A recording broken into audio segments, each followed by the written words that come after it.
share the discussion we are going to have. That will be, I'm sure, very rich and interesting.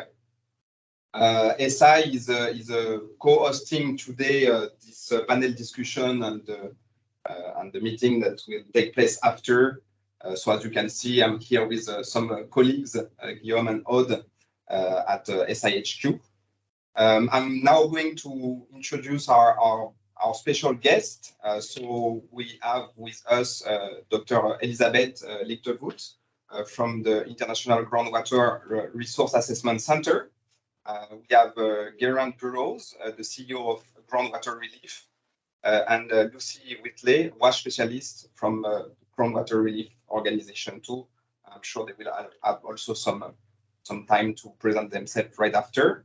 And today we are going to try to address some key topics for the discussion to come around the stakes of the UN Groundwater Summit, the question of the sustainable management of groundwater resources in a crisis context, and how we can reinforce the humanitarian sector to do more and better around these specific topics. So I'm now going to hand over the floor to Solène, our chargé de secrétariat for the WASH roadmap, who is going to interact and moderate the session. Thank you to all. Hi, everyone. Can you hear me well? Yes. Yes, good. Thanks. Thanks, Baptiste, for this introduction. Thank you to our special guest for having joined us today. As Baptiste said, this is the first WASH Roadmap panel discussion, so we're all very excited about it. We'd like to offer a first question to Elisabeth Lictevout on the stakes of the UN-Water Groundwater Summit. And we'd like, for you to explain us what you think are the main stakes, maybe the main challenges as well, and what you hope to bring about to the summit this year. Thank you. Hi, good afternoon, good morning. I don't know if there is people connected on the side of the world.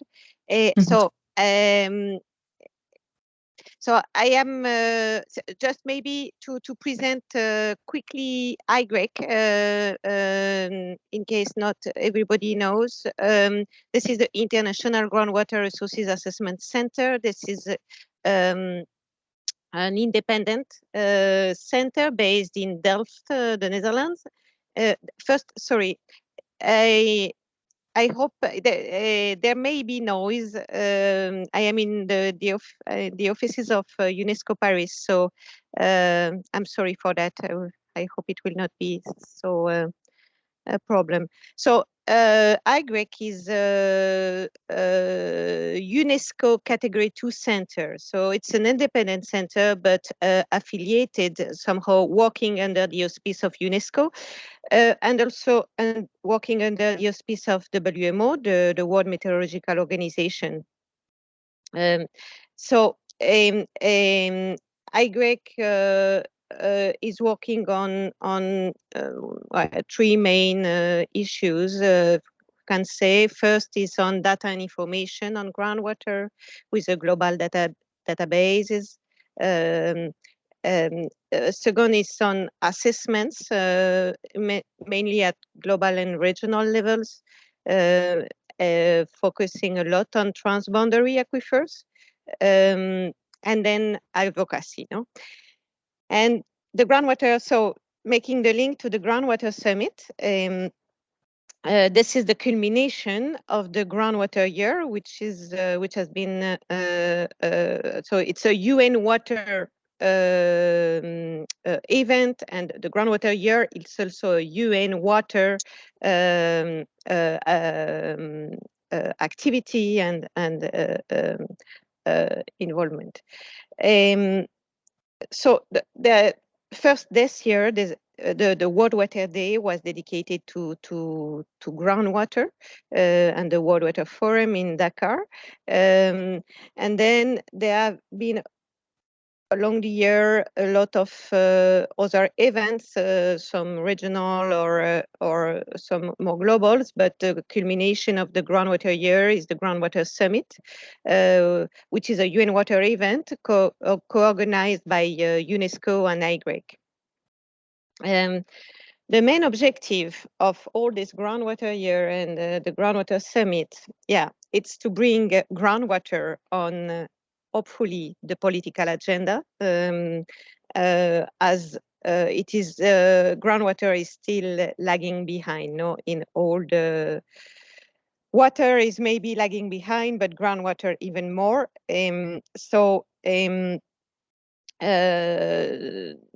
The objective of the year and this event are really to bring groundwater on the political agenda, to mainstream groundwater in all the different water issues, and also to prepare and to try to put groundwater in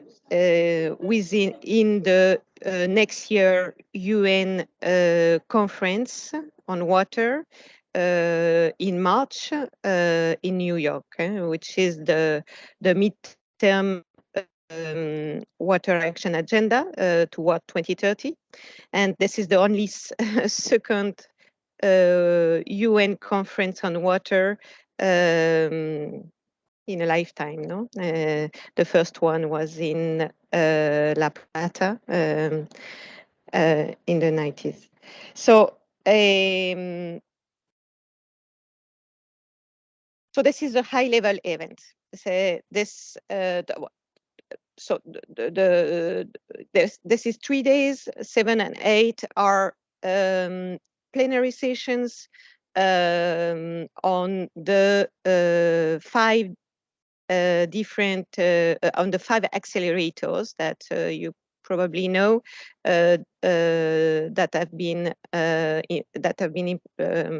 put in place by UN-Water to accelerate the SDG 6 achievement, no, as we are not on track. So the framework of 5 accelerators, data and information, capacity development, governance, finance. So to accelerate on the achievement of the SDG 6.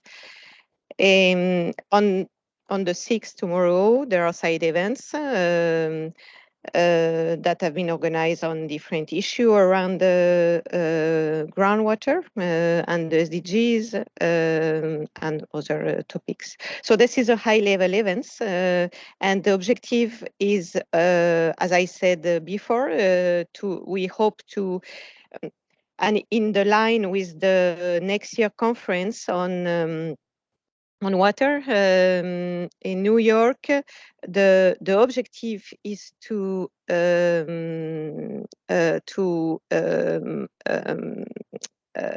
have commitments on groundwater, hopefully by countries and member states, but also all organizations involved.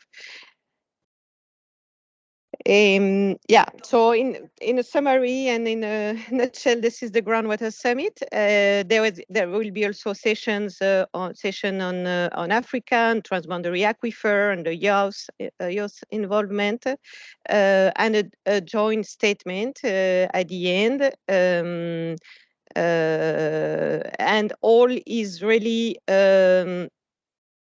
looking at next year conference, looking at the commitments that organizations can do, or countries, especially countries, can do, and putting groundwater on the spotlight. No, knowing that now, in all the different accelerators, even in the SDG 6, groundwater is not. It's not there. No, it's not well assessed, not well measured. A bit more on the quality side, but on the quantity side, it's not taken into account. I can maybe stop here. I didn't put any time, but I can maybe leave it here and open to question or other issues that you want to discuss. Thank you. All right, thank you so much for sharing us your view on the stakes of the Groundwater Summit. That all makes sense and is actually very relevant. And we'd love to offer the floor to Geraint and Lucy from the Groundwater Relief. I'm not sure if you share and would like to tell us a bit more about the lack of representativity that Elisabeth mentioned of the groundwater topic on political agenda and international events. Could you share your view on the topic? Thanks. Yeah, so sadly, we're not going to be able to make the sadly, we're not going to be at the UN summit, which is a real pity because we are stuck in Marib in Yemen at the moment. But it is really a wonderful to see the groundwater has actually got this kind of platform, because it's an unseen resource. This is always the problem with groundwater. Although it actually makes up an enormous part of the freshwater resource availability for the planet, it's not seen, and therefore it's not given the appropriate amount of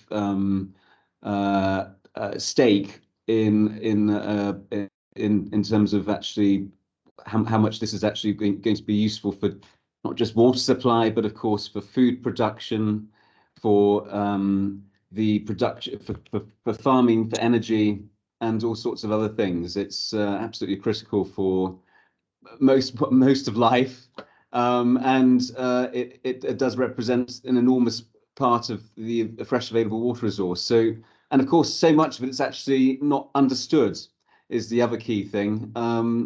In many parts of the world, the aquifer systems are very poorly understood indeed, and there's an enormous amount of work to do in order to start to try and understand actually the availability of the water resource and what the impact is of us as humankind having on that water resource, let alone what climate change and things like that are going to do in terms of impacting on resource availability. So yeah, great to see it's up there, and I'm sorry we're not going to be able to make it for it. Right, thank you. Well, it's a pity you won't be there this year, but who knows, maybe in future opportunities. Maybe Lucy, if I can ask you the following question on if we focus now on the humanitarian crisis context, could you tell us a bit about your view on how to sustainably manage groundwater resources in that context? Thank you. Yes, thank you. And as Geraint said, hi and good afternoon from Marib in Yemen, and thank you for your kind invitation to join this panel discussion here. I'm Lucy. I'm a wash and groundwater specialist at Groundwater Relief. Groundwater Relief is a UK charity providing groundwater expertise and services to organisations and government agencies who are responsible for the provision of water supply. And we do this through a global membership of around 450 technical members with expertise in geophysical exploration, groundwater modelling, remote sensing, climate change, and much more.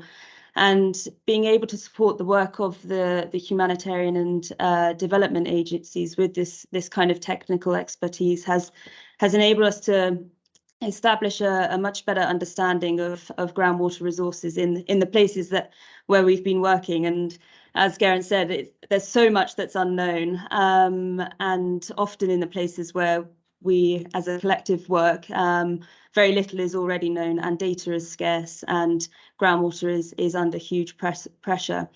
So if we think about how groundwater resources can be sustainably managed in a humanitarian crisis context, there are 2 or 3 points which I would raise. Firstly, as we all know, the subsurface is a very complex place with complex processes occurring, and we can't see it. And therefore, it's vital to monitor what's happening underneath to help us understand this resource. And so this can be done through the collection of groundwater monitoring data, which is very much the first point that I'll raise about managing groundwater resources sustainably.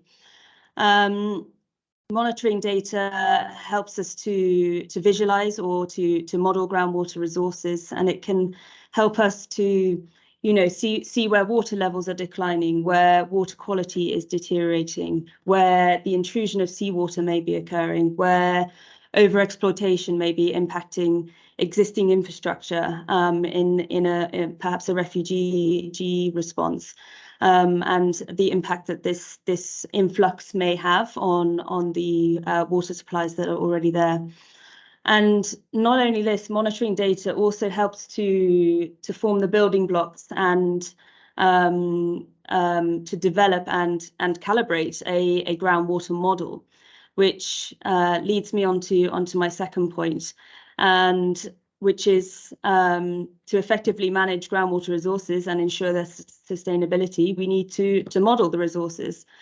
A groundwater model can be used by stakeholders, by local authorities to help paint the picture, better understand the resource of what's available, what's not available, how increased large-scale abstractions may impact the environment, how it may impact hosting communities, and how climate change actually may impact the long-term sustainable supply of water. The average lifespan, for example, of a refugee camp is 20 years. So we need to think about things like climate change to manage our groundwater resources.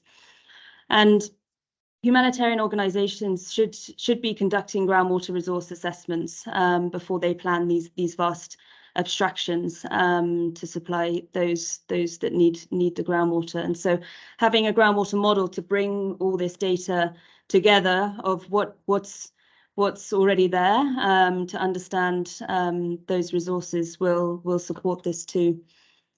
And my third point is to work with and include and engage local institutions right from the start of the intervention. For example, local academia or public health departments, authorities responsible for water management. This will potentially engage any existing knowledge. It will build that understanding of the humanitarian sector, of the water resources, and it can inform an immediate intervention.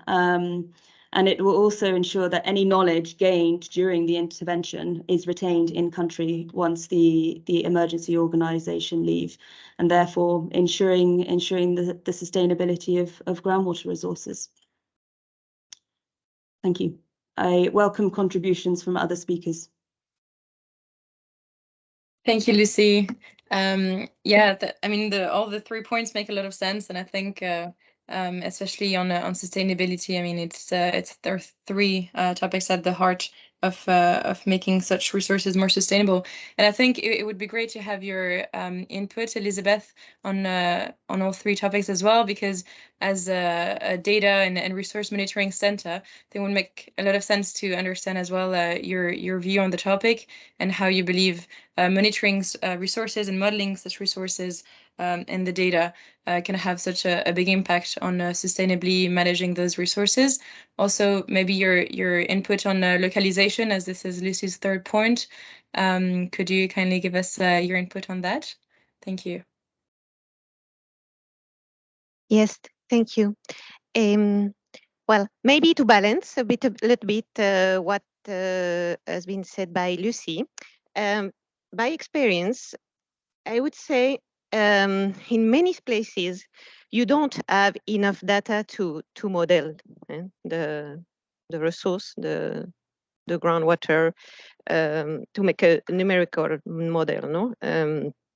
But you may have enough data to understand at least to make the step before the numerical model, the conceptual models. It means understanding the processes of the groundwater, where it recharges, the flows, where is the discharge, what are the pressures, etc. So Yeah, the best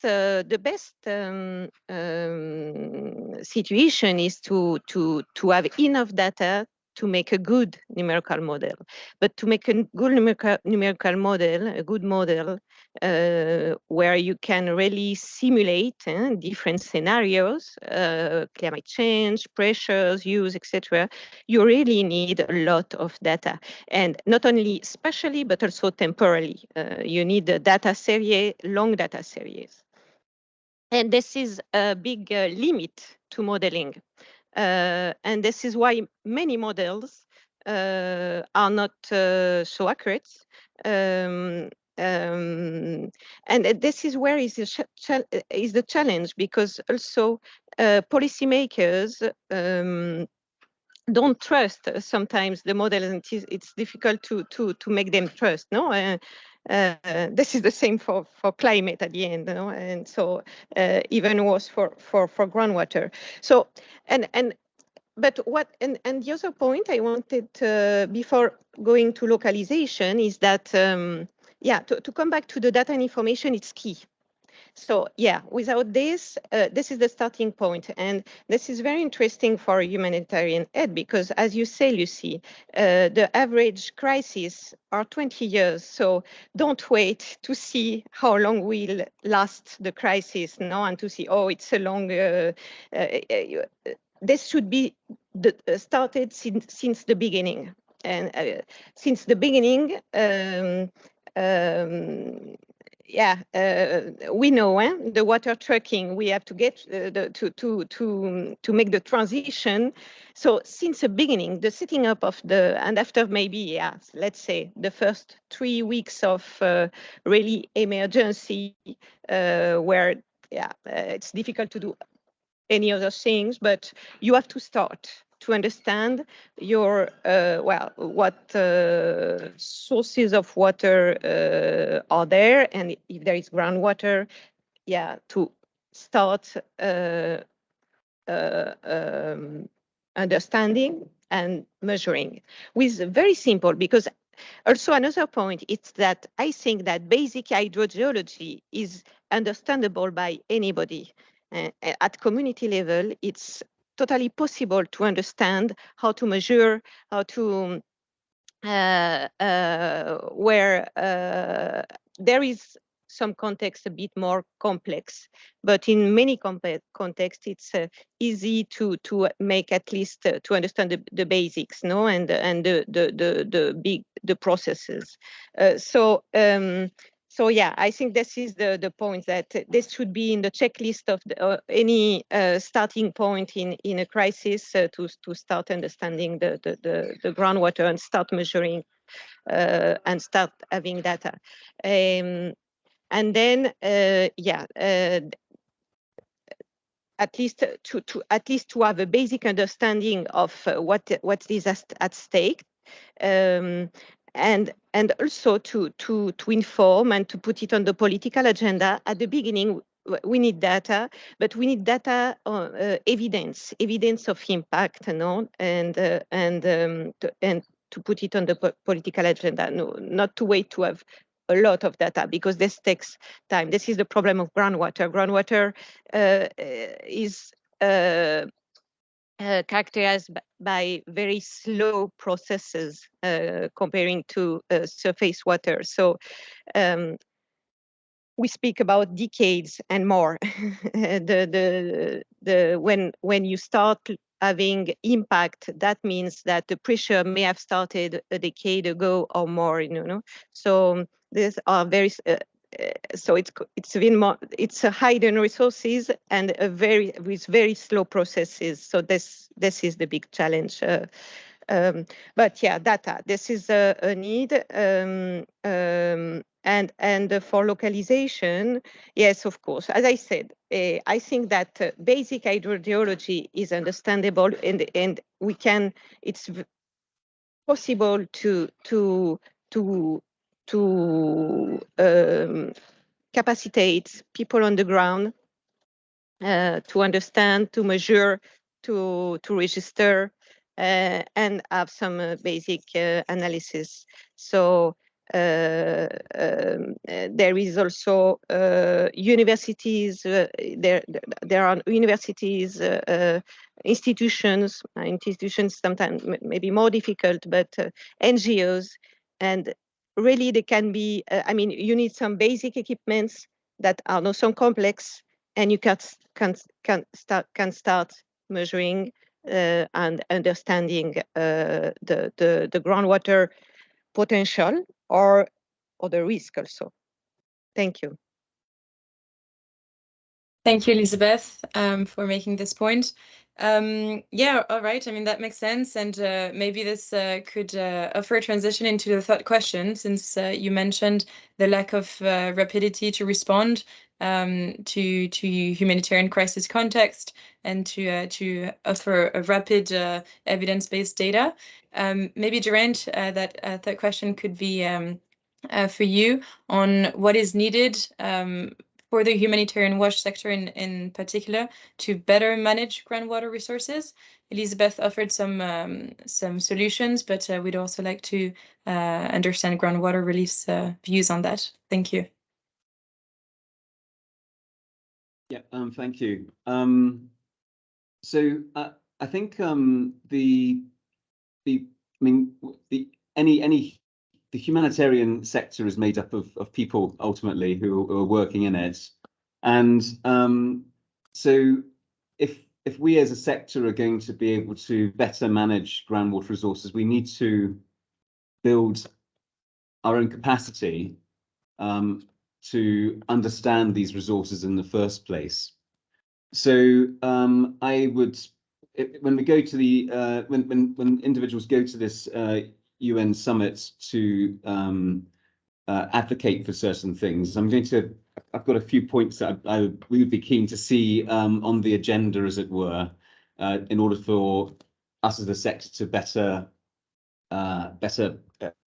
engage with the groundwater resources and support the management of it within our interventions. And the first one is, I suppose, that is to train, have a bit of training for the WASH engineers. So WASH engineers could be coming from all kinds of different backgrounds before they end up in that kind of role. And of course, the role is very expansive, and it's encompassing a large amount of different types of work and knowledge needs. So we're not expecting WASH engineers to be groundwater experts, but if we don't know what we don't know. So what is required is some basic conceptual understanding about the groundwater environment, in order that WASH engineers can then identify the challenges, identify the opportunities and the potential dangers with utilizing these resources or spending money on attempting to exploit these resources for water supply needs. So I'd advocate for some basic training for WASH engineers to at least conceptualize the groundwater subsurface in more than a vague way, and also know where to find resources that do have that expertise and knowledge. So know where to go to in order to find the knowledge that's required for any particular intervention. I mean, groundwater. There are an enormous amount of expertise out there. People spend their lives working on groundwater. We have Groundwater Relief was set up to fulfill this very gap, and as Lucy mentioned, we've got 450 groundwater experts on our books, but there are obviously multiple different consultancies out there and experts in countries, local and international. And if those sorts of expertise should be engaged in order to develop from the data that is available a better understanding of the resources, and then for those experts to communicate that knowledge in a way that can be made available to people who might not be groundwater experts. So that would be another point, is to engage more groundwater expertise on intervention. we would advocate for some basic minimum standards in order to enforce this type of thing, or at least not enforce, but at least encourage data collection, which, as has been mentioned already a few times, there's often a very large scarcity of data in some of the places that we intervene. So I don't know how minimum standards could be appropriated, maybe through sphere standards or something like that. There should be a few golden rules that are utilized in any kind of humanitarian intervention. One of those, of course, would be if you're going to establish a water supply network or something that's sourcing water from groundwater, that monitoring system is established as just something that's absolutely done as part of that intervention, and that probably should be in some kind of standard that any NGO can follow. Setting up monitoring programs is, I mean, ultimately you're in the end having somebody dipping a water level at some point. So it's not rocket science to create a groundwater monitoring program, but without that data and that collection of that data over a period of time, you're blind to what's actually happening in that borehole and in those water resources that borehole's exploiting. Perhaps also to be considered in minimum standards would be a drilling log and having a drilling supervisor managing a drilling rig. And you could again go into more. These standards could be agreed on. They could be discussed, and in the end, I'm sure the sector come out with a few practical standards for different data collection methods in order to start to improve data collection in that humanitarian intervention phase, which when an expert or a scientist is then wanting to model a resource at some point in the future to see what's going wrong or to see whether it's a sustainable supply, they will then be able to access that data to actually be able to do that work instead of starting from scratch in that.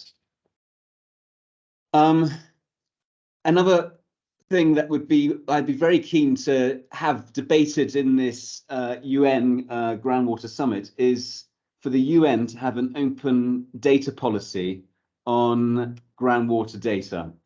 We are often seeing, because data has value, it's a sort of soft form of power.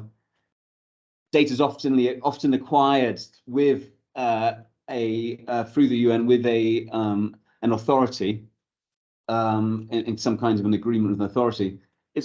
We've often in a situation where we can't access this data, even though it's being funded ultimately by taxpayers' money, and it's being funded for the benefit of the benefit of all.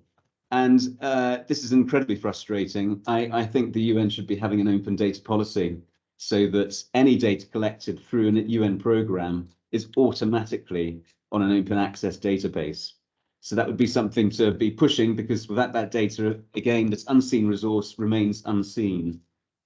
And the last thing I would push is for the funders to not only also have some kind of basic training in terms of understanding groundwater resources, so that they have that base knowledge when they're funding projects, but also then for funding cycles to perhaps be looked at in a longer term when it comes to groundwater monitoring programs, because these short-term funding programs, 2 years, 1 year, just don't work when you're looking at monitoring resources over, well, it's basically a 20-year monitoring resource program you want ultimately as for refugee camps going to be up and running for 20 years. So there should be a longer-term funding available for monitoring of resources, because these types of programs need to be set up, then they need to be continued and managed over a period of time. And what we often find in our work is that monitoring program set up, but then they fall into decline quite quickly because the funding then is finished, and those programs then don't continue. So that's a real waste of money. So those are a few key points in terms of of that question of how we as a humanitarian sector can better manage our groundwater resources. Thank you very much, Geraint, for these different points and advocating for certain outputs from the UN-Water Groundwater Summit. I'd like to follow up on a couple of points, but first, I think our colleague from Action Against Hunger, Jean, you have your hand raised. Would you like to take the floor? Yes, very briefly. Thank you very much, Elisabeth, Geraint, and Lucy for that. I had a question regarding the groundwater conservation, and because we are, between development and humanitarian field here on how to preserve the groundwater by reducing evaporation, increasing infiltration, etc. I think those are some techniques that we start to discover. We don't really use that. There is, as you say, a time length which is not necessarily compatible with the humanitarian projects. I wanted to know if we can get some support from Groundwater Relief or from IGRAC on this specific issue of what groundwater conservation. Thank you.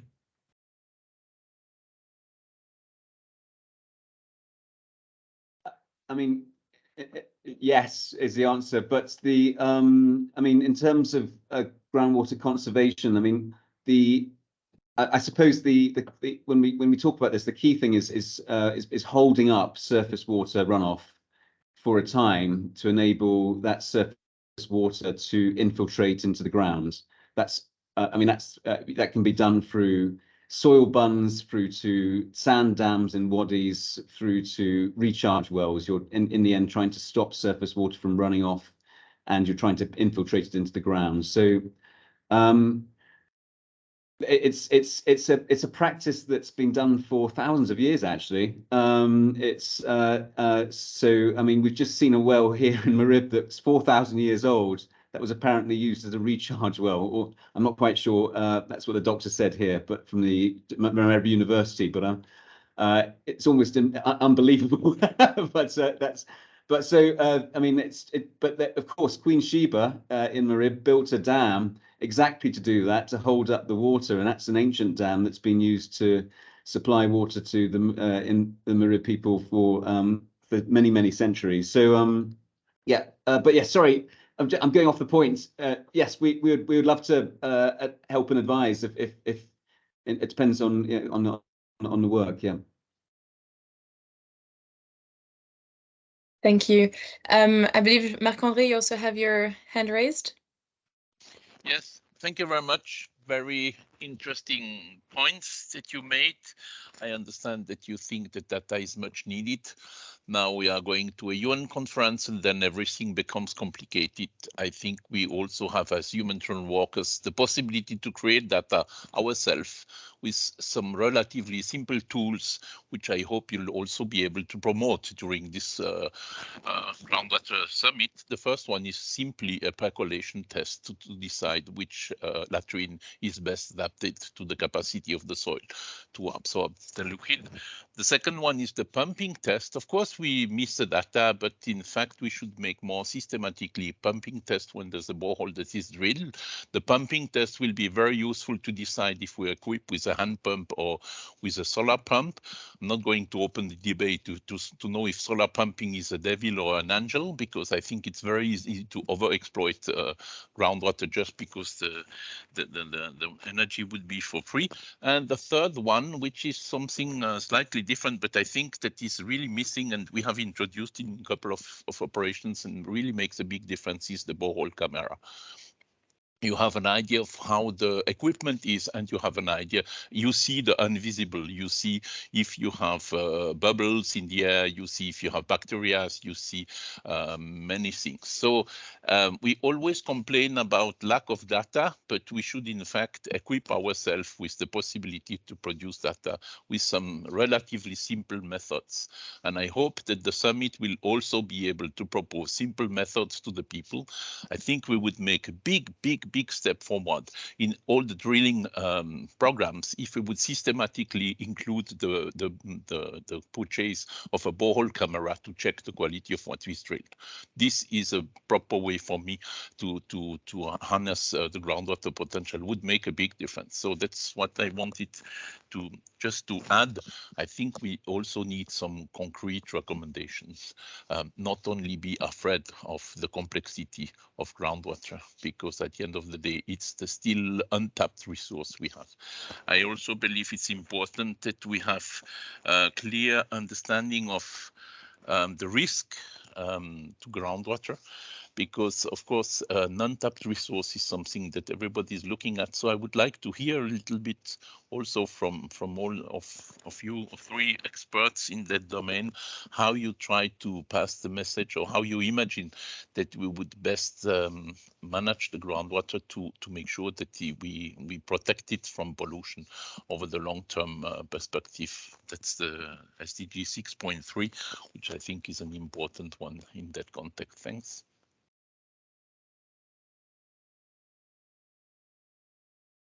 If the speakers or other colleagues would like to take the floor to follow up with Marc-André's points, especially on SDG 6.3, feel free to take the floor. Maybe I can, well, there are a lot of points and very interesting points. And thanks for the ideas of the minimum standards, the training to funders, this, and the open data, just to speak about this. Yeah, so this is a struggle. This is a fight that, I mean, UNESCO has already an open data policy since last year. So things are moving, but there is so much barriers, no? And this is, sorry for the noise. This is, yeah, one of the main objectives of IGRAC, as all our data are open access, and the thing is that there is a lot of data already, but it's a huge investment of time and human resources to get all this data together in a database. So for example, I'm thinking that this data is available for humanitarian workers and organizations too. But I mean, it's a matter to find a way and the partnerships to work on that. And for example, jumping on the aquifer recharge, IGRAC as a database also on manage aquifer recharge places where there is aquifer recharge, because yeah, all started also with understanding, no? If and many a lot of understanding can also start with local, as you really said. Local in general, local peoples knows if they used to do those techniques. About the methods, yes, yeah, definitely. I think that organization working on the ground, humanitarian and development organization, have a huge potential, and they have probably already used databases, no, but that is not shared. So, or there is no maybe official way to share it. So this is also something that, yeah, we want to work on it. And I think data and monitoring groundwater is one of the central points of the Groundwater Summit. So I hope that, and not only, also at all the water sectors. So, but at least for groundwater, I really hope that we will be able to have some concrete decisions, but it will be, yeah, there is a lot of barriers to data sharing, but yeah, it will be a long process, but at least at IGRAC we are committed to work on that. And yeah, about the simple methods, yeah, I agree. This is and this should be, yeah, maybe, yeah, within the standards, no, to yeah, all data. I mean, if you are working on groundwater, you need to record the data, and not only on quantity but also on quality. And there is some simple, without doing some sometimes expenses analysis, there is some basic, some few parameters that if you have it, and if you have a long series of data, are very meaningful. But yeah, one issue that it's complex, it's the long-term issue, and yeah, how to do to secure funding on the long term to monitor. And yeah, there, yeah, apart from funders, there is also a work to do with the countries, and to really understand the benefit of monitoring groundwater. So based on evidence, what would be the benefits to continue monitoring, and for local institutions, what at the end, what can motivate them for the long-term monitoring. Thank you, Elisabeth. Thank you for responding to Geraint's points on the open data policy and the challenges on monitoring data. Baptiste, would you like to follow up? Just a little, it's more maybe a comment or remarks rather than a question. It's still, sorry, on the same topic about the data transparency and data sharing. Just to say that we also, I mean, recently we have seen increase on the tax on the water supply infrastructures. And that has been maybe something also that can create an additional barriers for, let's say, having public data in some specific crisis contexts. I know that we can assume maybe that one way to protect infrastructure is to ensure that maybe data are shared widely, but in an other end, when we are, for example, discussing with institution or like authorities that can have this type of data, they can feel very reluctant to share it for this specific reason. I'm just coming back for Burkina Faso, for example, and this is something that has been a question of like the ONEA, for example, has been very reluctant to share some data about borehole, for example, because of security issue. Yeah, so just to mention that, of course, this is something that we also have to take into consideration within the numerous barriers that you have already mentioned about data sharing. Over. Thank you. Okay. Yeah, I'll just quickly respond to Marc-André's question about contamination of aquifer systems. It's a very good point, and it's not an easy nut to crack, because we're still battling, for example, in the industrialized countries with contamination that was undertaken on the aquifer systems 100 years ago, during the industrialization. And I mean, I think the way that to look at, for the humanitarian sector, the way to look at contamination is a similar way to the way that perhaps I'm thinking about the Environment Agency regulator in the UK might look at it. You look at point source contamination and diffuse source contamination, with diffuse source being things like large-scale pesticides or fertilizers, for example, being spread onto fields which has a mass accumulation effect that then trickles down into the groundwater system. Point sources being, for example, a landfill or a sewage discharge or something like that. So in the humanitarian context, and of course, then there's the contamination that I would argue, which is the saline intrusion, where you're over abstracting, inducing saline water into an aquifer and then destroying it. And that's probably a key concern when we're looking at coastal aquifer systems. But in the humanitarian context, we can do some things about this. I mean, in order to enforce, by the way, protection, you need to have a policing of these discharges, etc. That takes a strong regulator in order to enforce that. And in many of the places that we're working, there is no regulation at all. There's certainly not a strong enforcer who has got the resources available to do that enforcing. But I guess as responsible humanitarian work sector, we should at least be looking to ensure that we do not contaminate aquifer systems through our own actions.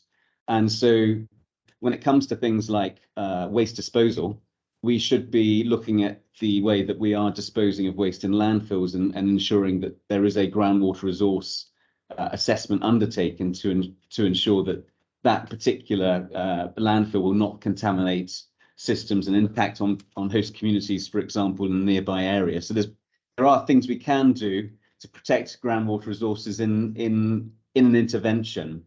And of course, when it comes to abstracting water in quite large volumes, we should certainly be looking at what the impact is. We should be doing an environmental impact assessment, in effect, to see what those impacts are going to be on the environment, because whatever you abstract from the ground is going to have a knock-on effect on surface water in the end, discharges somewhere else. And we should also be looking at what that impact might be on the host community water supply. So those sorts of impact assessments before abstracting large volumes of water should be undertaken as a matter of course. I hope that kind of answers the question slightly, Marc-André. Thank you. Thank you, Geraint. Are there other questions from our participants to the speakers, or any additional points the speakers would like to make? Yeah, Brian? Right, okay. I hold my hand up. I am not an expert in groundwater. I will teach anything to do with WASH, apart from more than about 1 hour on groundwater. It's a really difficult subject, so I admire you. But I am an expert on training. And I think if you, one of the things I want to pick up from Geraint is we don't need more training. We need some way of measuring that training. So I would think about things like having some sort of competency that you know people can align themselves to. So yes, every WASH person should have an introduction to groundwater, know the basics. But actually, it's one of the areas of groundwater where you do need experts. It's an incredibly skilled area. So getting a WASH engineer to try and add on a bit of groundwater won't work because it's difficult. So rather than pushing for training, push for competency frameworks, push for, we would expect at a minimum, anybody working in WASH to have an awareness and basic understanding, but recognize the skills that you have. That was one thing. I do think somebody's talking about enforcement. Yeah, I mean, this is basic accountability. It's basic quality control. So whereas Geraint said, we should have enforced standards. Yes, I can't see anything wrong with that. And if people can't measure up to a really basic standard, then they shouldn't be doing the work. The third one, you talk about shared data. If you want this to happen, don't just restrict it to groundwater. Go for all of water resources. Go for rainwater data. Go for all of these other things, because you've got to look for allies. And if you can find allies who are saying we want all hydrological data, hydrogeological data to be shared, you've got much more opportunity for getting there. So those were just my reflections on an advocacy framework for getting some of these things accepted by the wider community. But really interesting discussion, really fascinating. Over.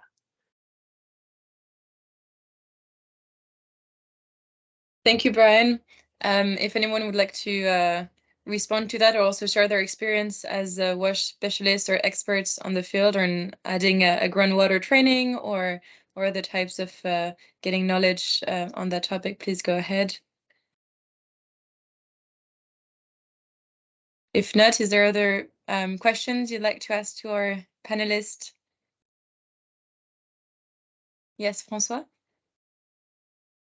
Yeah, maybe I wasn't able to follow the entire thing here, but so maybe you addressed this already. But I was just curious because in the groundwater modeling, there's like several tools and several ways to do modeling, and one is like based on the finite element, which is asking for a lot of data, and the other one is kind of something called analytical modeling, which is really less of a data consuming tool approach. And I was wondering if there's been any kind of studies or comparing those two options, and if there was at the moment within the the expertise that is available, some kind of advanced way of doing this and making it simple using either both of those modeling techniques, which is quite a specific question, but.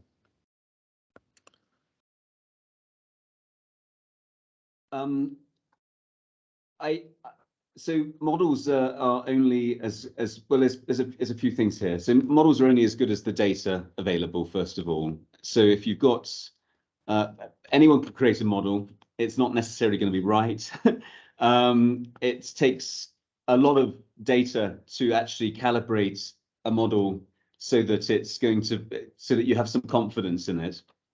And that a lot means an expanse of data in terms of spatial, but also temporal in terms of a time series of data. So I've seen, I mean, there are lots of attempts of trying to, and there's nothing wrong with a back of the envelope estimate either, or a basic analytical calculation. It's going to give you some information, one of the most popular formulas that is used is Logan's approximation, which is just it's a formula basically that's got two parameters in it and one number, to estimate transmissivity and drawdown based on that, for trying to when you're designing a well to see where you might put a pump, for example. So there's nothing wrong with these sorts of back of the envelope calculations either. But when it comes to, I suppose, ultimately managing resources, the way that things were progressing is that you want these numerical models that cover a whole aquifer system, that are supported by lots of good quality data, which then enables decision makers ultimately to be able to properly manage these resources. That's where you want to end up in. I guess that's the goal, and that's certainly what we would drive at when we're setting up monitoring programs in a system. We would be thinking in the back of our minds, ultimately, what we want from this collection of data, this energy and effort that's gone in to collect this data, is to use that ultimately for some kind of numerical model to enable the authorities, people who are responsible for those water resources, to have some tools to, in the end, make decisions on how much they should be abstracting for irrigation, how they should be, how much they should be licensing new abstractions for whatever the purpose. Does that sort of answer it? Yeah, I guess the next step will be, so what's the model you've came with to actually be able to help the decision makers? But yeah, that's the I guess you have a preferred model then to do that, no? So for example, most of the aquifers in the UK. Oh, sorry, not just we need to leave to another important meeting. The one that are not in this meeting might stay here and have the discussion, but us, we have to leave. Sorry for that, and thanks a lot for the very interesting discussion. Yeah, I have to leave as well. Ciao, merci. See you. Cheers. Merci, ciao. All right, thank you, everyone. for participating. Thank you to our wonderful speakers. That was quite a fast goodbye to everyone. But you've been wonderful, and it's been great to meet you, at least through the screen. We wish you, Elisabeth, a very great participation in the summit, and we hope the points raised by Groundwater Relief will be assessed, even though you can't be there in person. And there's still so much to do for groundwater resources and for the topic to be raised on the political agenda. So we look forward to seeing the conclusions and inputs from the summit. Yes. Yes, yeah. I mean, very. Thank you very much for the invitation. One, thank you. Very nice meeting you, Geraint and Lucy, and I hope we can maybe follow up and yeah, see how we can support each other. And you know, I am very much available also for the to give back.